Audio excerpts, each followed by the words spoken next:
네, 현대에서 가장 무서운 병 어떤 병이라고 생각하십니까? 현대의학이 여전히 정복하지 못한 병 중에 가장 안타까운 병이 아닌가 합니다. 바로 치매라는 병입니다. 더구나 갈수록 치매에 걸리는 환자들은 오히려 증가하는 추세를 나타내고 있습니다. 가정 파괴범이라고도 불리는 치매 전문가 한 분을 초대했습니다.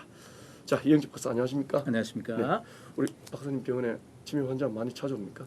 네, 아주 많죠. 네, 우리 한인 어르신들도 치매 환자가 어느 정도 있습니까? 뭐 거의 이제 뭐 나이가 워낙 이제 고령화 사회되다 보니까 네, 치매 환자는 기하급수적으로 늘고 있고요. 네. 그에 대한 수용 시설이라든지 치료약 자체가 아직 네.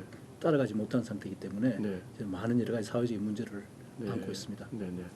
자, 저희들 흔히 치매, 건망증, 파킨슨병, 뭐 알츠하이머 이런 병 이런 얘기 많이 합니다만 그 차이가 있습니까? 아주 중요한 질문을 하셨는데 네.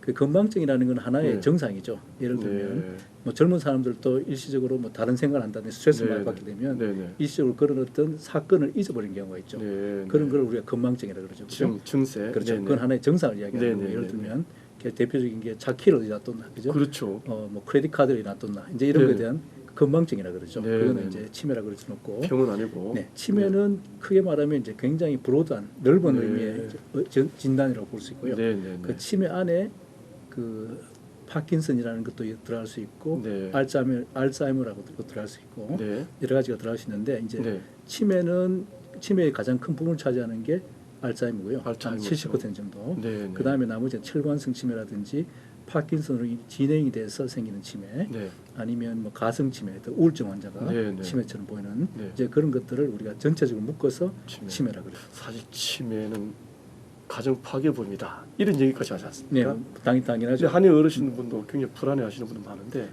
예방할 수 있는 방법이 있습니까? 현재로서는 이제 치매를 예방할 수 있는 방법은 특별하게 없고요. 네. 여러 가지 이제 어떤 그런 그 근거들이 제시되고 있는 게 뭐냐면 네. 그 행동적인 치료, 다시 네, 말해서 뭐 사람들을 자주 만나고 네. 사회적인 생활을 하고 네. 여러 가지 자꾸 뇌를 갖다 쓰는 거, 예를 들면 뭐 네. 아침마다 무슨 그 퍼즐을 한다든지 네. 아니면 옛날 어떤 있었던 노래를 자꾸 이제 따라서 부른다든지 네.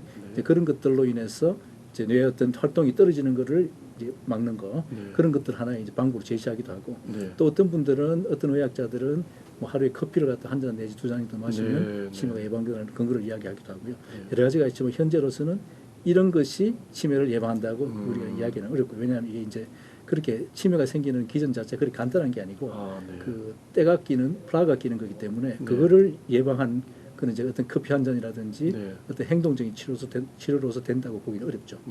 유전 가능성도 있습니까? 네, 이제 현재로서는 유전적인 요소가 있다고 보고 있고요. 네. 그에 대한 유전자에 대한 어떤 연구라든지 그에 대한 치료도 지금 현재는 병행이 되고 있습니다. 네. 자, 한 집안에 치매 어르신이 계시면 모든 가정이 참 불행하다 이런 얘기 많이 하지 않습니까? 왜 그렇습니까? 자, 일단 이제 우리가 치매에 대해서 정확하게 알아야 되는 건 뭐냐면 네. 두 가지 요소를 일단 생각하게 되죠. 네. 치매는 하나는 기억력의 장애, 네. 다시 말해서 이제 최근의 기억력 장애죠. 네. 옛날에 국민학교에 쓴 친구 이름, 네. 그다음에 동네 이름 다 기억하시죠. 네. 그렇지만 네. 최근에 만났던 사람 이름은 전혀 기억 못하고, 네. 심지어 최근에 태어난 손자 이름도 기억 못하고, 네, 이제 네, 이게 네. 바로 알츠하이머거든요. 네. 자, 그런데 이제 기억력 장애하고 또 하나, 과거에 우리가 치매가 생기게 되면 네. 노망이라 그러죠. 네. 예전엔 노망. 네. 다시 말하면 노망인데 말 네, 그대로 네, 그런 이제 행동 장애 네. 두 가지로 봐야 되죠. 기억력 장애와 행동 장애. 네. 불행하게도 기억력 장애는 치료할 수 있는 방법이 없습니다. 네. 지금 현재 시중 약들이 두세 가지 정도가 나와 있지만 네. 저희들이 써보게 되면 그렇게 만족스럽지 못하고요. 네. 그렇지만 행동 장애는 충분히 우리가 조절할 수 있고 치료할 수 있죠. 다시 좀 더 말해서 구체적으로 얘기하면 행동 장애는 행동장애. 어떤 증상입니까? 네, 행동 장애 구체적인 증상이라는 거는 네. 다시 말해서 이제 아주 평소에 이제 인격이 고매하신 분이 네. 갑자기 인격이 변한다든지 네. 말을 함부로 한다든지 욕을 한다든지 네. 아니면 집을 뛰쳐나간다든지 네. 그런 경우 많습니다. 그래서 집을 뛰쳐나가서 자꾸 뛰쳐나가기 때문에 도저히 위험해서 같이 살 수가 없는 경우 네. 아니면 뭐 집에서 뭐 어떤 행패를 부리신다든지 네. 이런 것들이 우리가 흔히 보는 행동장애고 치매 환자분들이 연세가 많으신 분들이 최근에는 50대 심지어는 40대도 있는 모입니다. 네, 그 이제 치매는 항상 이제 30, 40대도 있어왔고 50대도 네. 있었는데 네. 그 분포 자체가 훨씬 적고요. 네.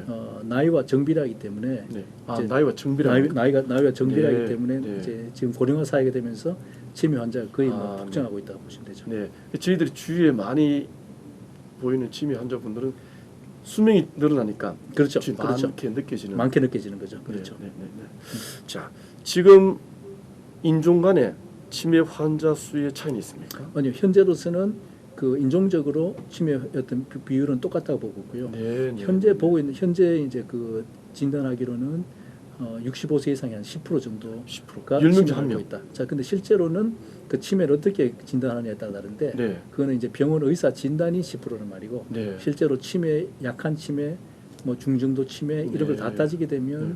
뭐 제가 볼 때는 10% 이상이 된다고 봐야죠. 아, 인구의 10%. 인종과 관계없이 65세 이상이. 그렇죠. 네, 굉장히 많은 숫자. 굉장히 많은 숫자죠. 이게 심각한 문제인데. 네네.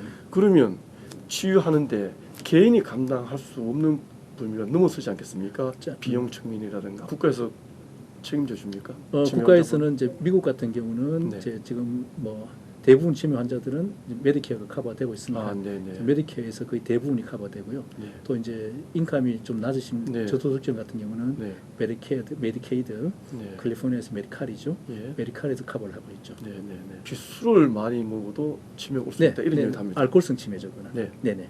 알코올성 치매고 실제로 이제 술을 많이 먹게 되면 알코올성 치매가 생기고 알코올성 치매에는 혈관성 치매가 생기기 때문에 네. 여러 가지 이제 뇌혈관 자체가 좁아져 있고요. 네. 그리고 이제 뇌 자체가 줄어들어 있기 때문에 그로 네. 인해서 이제 치매가 오는 거죠. 네. 그러면 알코올성 치매는 음. 술을 끊으면 치료가 가능합니까? 이제 뭐 예를 들면 젊은 경우에는 이제 어느 정도 재생이 되겠죠. 네. 그렇지만 연세가 많으셔서 그게 뇌세포의 위축 자체가 고차가 돼버린 경우는 네, 이제 네. 회복되기는 어렵다고 봐야 네. 되겠죠. 박사님께서 치매에 대한 책도 많이 쓰고 연구도 많이 하신 걸로 알고 있습니다.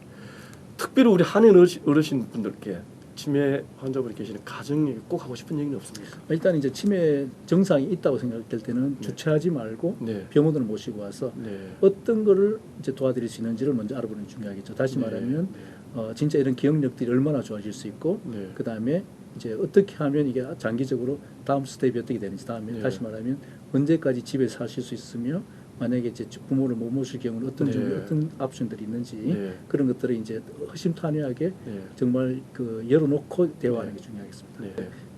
치매 그 대가족 사회 있죠. 네. 대가족 사회 다시 말해 손자도 있고 네. 뭐 정손자도 있고 이런 집에서 치매 환자들이 아무래도 적다고 그러죠. 아, 예, 그렇습니까? 그런 왜냐하면 이제 지금 치매 환자 아까 말씀드렸다시피 혈관성 치매나 알츠하이머 같은 거는 이제 큰 영향을 받지 않겠지만 네, 네, 네. 가성 치매 다시 말해서 우울증으로 인한 치매 같은 경우 네, 우울증이 발전해서 치매가 될 수도 있어요. 그렇죠. 우울증이 네. 너무 심해되면 환자가 뇌 활동이 떨어지기 때문에 네. 마치 치매처럼 보이게 되죠. 네. 또 그게 오랫동안 고착이 되게 되면 진짜 치매가 되게 되고요. 네. 그렇기 때문에 이제 그런 것들 그런 종류의 치매들은 확실히 대가족 사이에서는 이제 네. 보호를 받을 수 있기 때문에 네. 가족들과 자꾸 이렇게 교류하고 네. 서로 사랑을 하고 네. 아껴주고 이런 노력들은 굉장히 필요하겠습니다. 네.